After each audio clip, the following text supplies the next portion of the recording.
Hello everyone. तो आज की क्लास के अंदर हम आदित्य L1 मिशन से रिलेटेड कुछ इंपॉर्टेंट प्रश्न देखने वाले हैं। तो आप हमारे VIP एग्जाम YT चैनल के साथ जुड़ जाइएगा। तो पहला जो प्रश्न दे रखा है कि इसरो ने हाल ही में सूर्य के अध्ययन के लिए कौन सा मिशन को लॉन्च करा है। तो आदित्य L1 मिशन को लॉन्च किया गया है सूर्य के अध्ययन के लिए। और यहाँ पर इसरो का फुल फॉर्म होता है इंडियन स्पेस रिसर्च ऑर्गेनाइजेशन। और डिफेंस से रिलेटेड एक और फुल फॉर्म पूछता है एग्जाम में कि DRDO जो है इसका फुल फॉर्म क्या होता है। तो डिफेंस रिसर्च डेवलपमेंट ऑर्गेनाइजेशन होता है DRDO का फुल फॉर्म। अगला जो प्रश्न दे रखा है कि भारत का सूर्य अध्ययन के लिए कौन सा मिशन लॉन्च किया गया है। तो ये पहला मिशन है और चंद्रयान के लिए जो हमारा ऑलरेडी 3 मिशन लॉन्च किया गया है। तो चंद्रयान 3 जो है वह सक्सेस हुआ है। अगला अगर प्रश्न देखा जाए कि आदित्य L1 को कब लॉन्च किया गया था। तो इसको 2 सितंबर 2023 को लॉन्च किया गया था श्रीहरिकोटा से, जहां पर सतीश धवन अंतरिक्ष केंद्र है वहां से इसको लॉन्च करा गया था। अगला जो प्रश्न दे रखा है कि आदित्य L1 को कहां से लॉन्च किया गया है। तो श्रीहरिकोटा से लॉन्च किया गया है, वही क्वेश्चन है। अगला जो प्रश्न है कि आदित्य L1 को कहां भेजा जाएगा। तो इसको लॉन्ग रेंज जो पॉइंट है L1 वहां पर इसको भेजा जा रहा है आदित्य L1 को। ठीक है। अगला अगर प्रश्न देखें कि आदित्य L1 को इसरो के किस रॉकेट के द्वारा लॉन्च किया जा रहा है। तो L1 को PSLV एक्सेल जो रॉकेट था उसके द्वारा इसको लॉन्च किया गया है। और यहाँ पर जो PSLV है इसका फुल फॉर्म होता है पोलर सैटेलाइट लॉन्च व्हीकल। तो अगला प्रश्न देखते हैं, प्रोग्राम में आदित्य L1 को कहाँ रखा जाएगा। तो इसको सबसे पहले पृथ्वी के कक्षा में चक्कर लगाया जाएगा, उसके बाद इसको सूर्य के कक्षा में इसको स्थानांतरित कर दिया जाएगा। अगला जो प्रश्न है कि लॉन्ग रेंज पॉइंट का नाम जो है वो किस वैज्ञानिक के नाम पर रखा गया था। तो जोसेफी लुई लॉन्गरेंज थे, उन्हीं के नेम पर लैग्रेंज पॉइंट का नामकरण करा गया था। अगर अगला प्रश्न देखा जाए कि जहां सूर्य और पृथ्वी के बीच लगने वाला आकर्षण बल 0 हो जाता है उससे क्या बोलते हैं। तो उससे लॉन्गरेंज पॉइंट बोलते हैं, जहां पर सूर्य एवं पृथ्वी के बीच जो आकर्षण बल होता है वहां पर 0 हो जाता है। अगला जो प्रश्न दे रखा है कि सूर्य के चारों तरफ कितने लॉन्गरेंज बिंदु है। तो इसके अंदर जो है 5 लॉन्गरेंज बिंदु स्थित है सूर्य के चारों तरफ। ठीक है। अगला जो प्रश्न है कि PAPA क्या है, यानी तो इसका जो फुल फॉर्म होता है plasma analyser package for Aditya. PAPA का फुल फॉर्म है। अगला जो प्रश्न है कि VELC क्या है। तो विजिबल एमिशन लाइन क्रोनोग्राफ जो है VELC का फुल फॉर्म होता है। अगला जो प्रश्न दे रखा है कि पृथ्वी के लॉन्ग रेंज यानी L1 की दूरी लगभग कितनी है। तो 1.5 मिलियन किलोमीटर की दूरी है L1 पॉइंट का पृथ्वी से। अगला जो प्रश्न दे रखा है कि आदित्य L1 लगभग कितने दिनों बाद लॉन्ग रेंज 1 पर पहुंचेगा। तो 127 दिन के बाद लॉन्ग रेंज 1 पॉइंट पर आदित्य L1 जो मिशन है वो आदित्य L1 जो है वह पहुंच जाएगा। 127 दिन लगने वाले हैं इस मिशन के अंदर।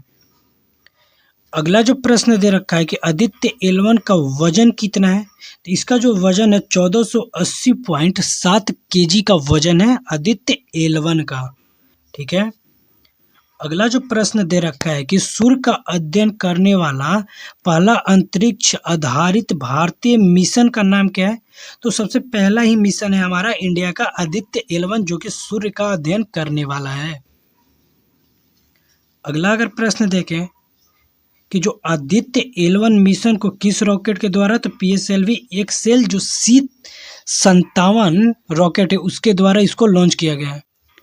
अगला जो प्रश्न है कि इसरो के आदित्य L1 मिशन के प्रधान वैज्ञानिक कौन थे। तो इसके जो प्रधान वैज्ञानिक है वो डॉक्टर शंकर सुब्रमण्यम है। ठीक है। अगला जो प्रश्न दे रखा है कि आदित्य L1 मिशन में L से क्या तात्पर्य है। तो लैग्रेंज L का तात्पर्य होता है। अगला जो प्रश्न है कि आदित्य L1 किसका अध्ययन करने वाला पहला अंतरिक्ष आधारित भारतीय मिशन बनने वाला है? तो सूर्य के अध्ययन करने वाला है आदित्य L1 है। अगला जो प्रश्न है कि आदित्य L1 मिशन को किस स्पेस एजेंसी के द्वारा लॉन्च किया गया है? तो इसरो के द्वारा किया गया था, इंडियन स्पेस रिसर्च ऑर्गेनाइजेशन के द्वारा। अगला जो प्रश्न है कि आदित्य L1 सूर्य पृथ्वी प्रणाली के लॉन्ग्रेंजियम पॉइंट L1 के पास किस ऑर्बिटर में स्थापित की जाएगी? तो इस ऑर्बिटर का नाम है हेलो ऑर्बिटर के नाम से इसको जाना जाता है। उसी ऑर्बिटर के अंदर जो हमारा आदित्य L1 है वहाँ पर स्थापित होने वाला है। अगला जो प्रश्न है कि लॉन्ग्रेंज पॉइंट 1 का नामकरण किस से इतालवी फ्रांसीसी गणितज्ञ के नाम से किया गया था? तो जोसेफ लुइस लॉन्ग्रेंज के नाम पर आदित्य L1 पॉइंट का नामकरण करा गया है। अगला जो प्रश्न है कि भारत सूर्य मिशन लॉन्च करने वाला एशिया का कौन सा देश बन गया है? तो एशिया का पहला देश है जो भारत सूर्य के अध्ययन करने वाला के लिए मिशन को लॉन्च किया है। अगला जो प्रश्न दिया है कि लॉन्ग्रेंज बिंदु वे है जहां दो वस्तुओं के बीच कार्य करने वाला सभी बल एक दूसरे को निष्प्रभावी कर देते हैं, तो गुरुत्वाकर्षण बल की वजह से।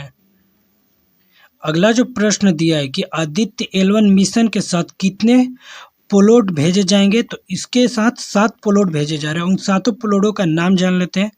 तो आदित्य L1 के जो 7 पेलोड है वह इस प्रकार है कुछ कि द्रव्यमान उत्सर्जन रेखा कोरोनोग्राफ जिसे VELC के नाम से जाना जाता है, और सेकंड जो है कि सौर पैराबैंगनी इमेजिंग टेलीस्कोप जिसे सूट के नाम से जानते हैं। तीसरा जो है कि सौर निम्न ऊर्जा एक्सरे स्पेक्ट्रोमीटर, और चौथा जो है उच्च ऊर्जा L1 कक्षीय एक्सरे स्पेक्ट्रोमीटर जो है ये चौथे पोलैंड का नाम है। और जो पांचवा पोलैंड है वह आदित्य और सौर पवन कण प्रयोग है। और आदित्य के लिए प्लाज्मा विश्लेषक पैकेज जिसे PAPA बोला जाता है वह छठा पेलोड है। 29 कक्षीय उच्च रिजोल्यूशन डिजिटल मैग्नेमीटर जो यह 7वां जो हमारा पेलोड है वह है। अगला जो प्रश्न दिया है कि आदित्य L1 मिशन की अवधि कितने दिनों की है? तो लगभग 5.2 वर्षों का आदित्य L1 का अवधि है, यानी 5.2 वर्षों का यह मिशन रहने वाला है, मतलब काम करने वाला है। अगला जो प्रश्न दिया है कि आदित्य L1 और मिशन का कुल द्रव्यमान कितना है? तो 1475 kg का आदित्य L1 मिशन है का जो वजन है। अगला जो प्रश्न है कि सूर्य का ताप किस से मापा जाता है? तो पायरोमीटर के द्वारा सूर्य का ताप मापा जाता है, और सूर्य के सतह का जो तापमान होता है वह 6000 होता है, 6000 डिग्री सेल्सियस होता है। सौर मंडल का एक अच्छे से एकदम डिस्कस कर लेते हैं। जैसे कि सौर मंडल का मुखिया किसे बोला जाता है? तो सूर्य को बोला जाता है। तो और सौर मंडल में ग्रहों की कुल संख्या कितनी है? तो 8 ठो ग्रह हैं सौर मंडल के अंदर, ठीक है। अगला जो प्रश्न है कि सबसे बड़ा एवं भारी ग्रह कौन सा है? तो बृहस्पति जो ग्रह है वह सबसे बड़ा भी है और सबसे भारी भी है।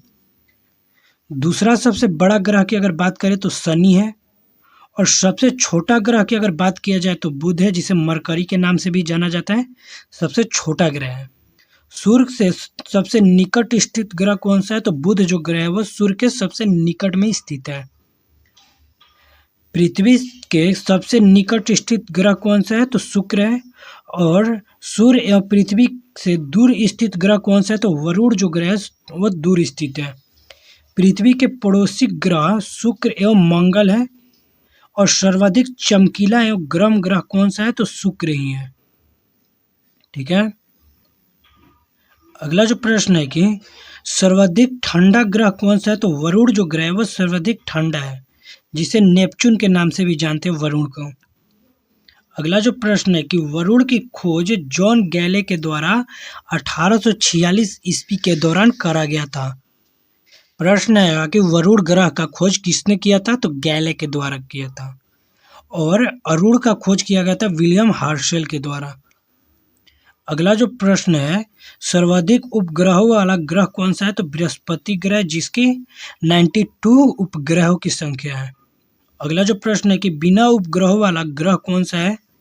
तो बुध एवं शुक्र जो है, इनका कोई भी उपग्रह ग्रह नहीं है। पीला तथा नीला ग्रह किस ग्रह को बोला जाता है? तो बृहस्पति तथा पृथ्वी को पीला एवं नीला के नाम से जानते हैं। ठीक है। अगला जो प्रश्न है कि लेटा हुआ ग्रह के नाम से किस ग्रह को जानते हैं? तो अरुण ग्रह को, जिसे यूरेनस बोला जाता है। और हरा ग्रह भी अरुण ही है, क्योंकि यहाँ पर ज़्यादातर मीथेन मौजूद है, इसके वजह से इसको हरा ग्रह के नाम से जानते हैं, या इसे लेटा हुआ ग्रह के नाम से जानते हैं। अगला जो प्रश्न है कि सर्वाधिक गैसों से घिरा ग्रह कौन सा है? तो अरुण ग्रह है। यूरेनस की खोज किसने किया था? तो हर्शल के द्वारा 1781 ईस्वी के दौरान करा गया था अरुण का खोज। ठीक है। अगला जो प्रश्न है कि सबसे कम घनत्व वाला ग्रह कौन सा है? तो शनि जो ग्रह है वो उसका घनत्व सबसे कम रहने वाला है। अगला अगर प्रश्न देखें कि पृथ्वी की बहन या सौंदर्य का देवता किसे बोलते हैं? तो जो शुक्र ग्रह है उसे पृथ्वी की बहन या पृथ्वी की जुड़वा ग्रह भी बोला जाता है। भोर या सांझ का तारा किसे बोलते हैं? तो शुक्र ग्रह जो है, जिसे वीनस बोला जाता है, वह भोर एवं सांझ का तारा, इसको इस नाम से जानते हैं। अगला जो प्रश्न है कि सबसे बड़ा उपग्रह गैनीमेड जो बृहस्पति को का उपग्रह है, सबसे छोटा उपग्रह कौन सा है? तो डिमोस है।